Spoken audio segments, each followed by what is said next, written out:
지난 5월이죠. 극단적인 선택으로 숨진 공군여 부사관이 성추행을 당했던 사실이 또 뒤늦게 드러났습니다. 공군은 상관이 성추행한 사실을 알고도 고 이해람 중사 성추행 사망 사건 논란이 잠잠해진 뒤에야 슬며시 강제추행 혐의로 추가 기소한 것으로 드러나 사건을 은폐하려 했다는 주장이 제기됐습니다. 신준명 기자입니다.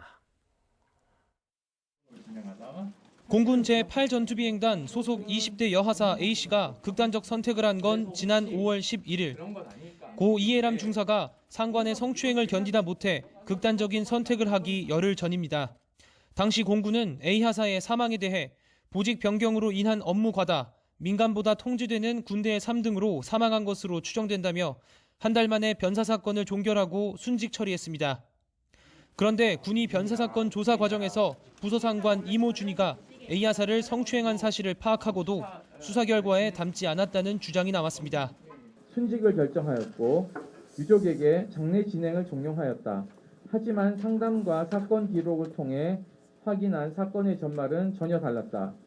군사경찰은 사건 이틀 전 이준희가 A 하사를 불러내 만난 사실을 파악하고 5월 21일 이준희를 불러 피해자와의 관계 등을 조사했습니다.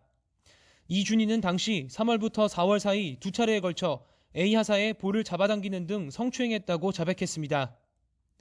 군사경찰은 이준희가 A 하사의 숙소를 홀로 방문하고 음식을 사주겠다며 집 근처에 간 것도 최소 7차례에 달한다는 사실을 파악했습니다. 업무와 관련 없는 SNS 메시지를 보내거나 전화를 자주 걸었던 사실도 드러났습니다.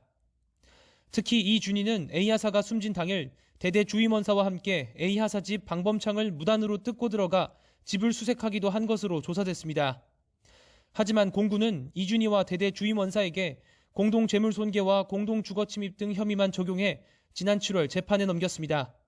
이후 석 달이 지난 10월이 돼서야 다시 이준희를 군인 등 강제추행 혐의로 추가 기소했습니다. 공군이 고 이해람 중사 사건 논란이 잠잠해지길 기다린 뒤 은근슬쩍 성추행 혐의를 추가했다는 의혹이 제기되는 이유입니다. 국민의 관심이 군 성폭력 이슈에서 멀어질 때쯤 사망사건과 강제추행이 연결되어 있는 사건임이 티가 나지 않게 별도 기소한 것으로 짐작된다. 이에 대해 공군은 강제추행 등 사망 원인에 대해 모든 가능성을 열어두고 수사한 결과 업무 스트레스로 인한 사망으로 결론 내린 거였다며 은폐 의혹을 부인했습니다. 하지만 고 이해람 중사 사건 이후 국방부가 전군의 성폭력 사건을 선제 조사하겠다고 한 상황에서도 공군은 가해자의 강제추행 자백을 받고도 유족에게 알리지 않아 은폐 논란은 불가피해 보입니다. YTN 신준명입니다.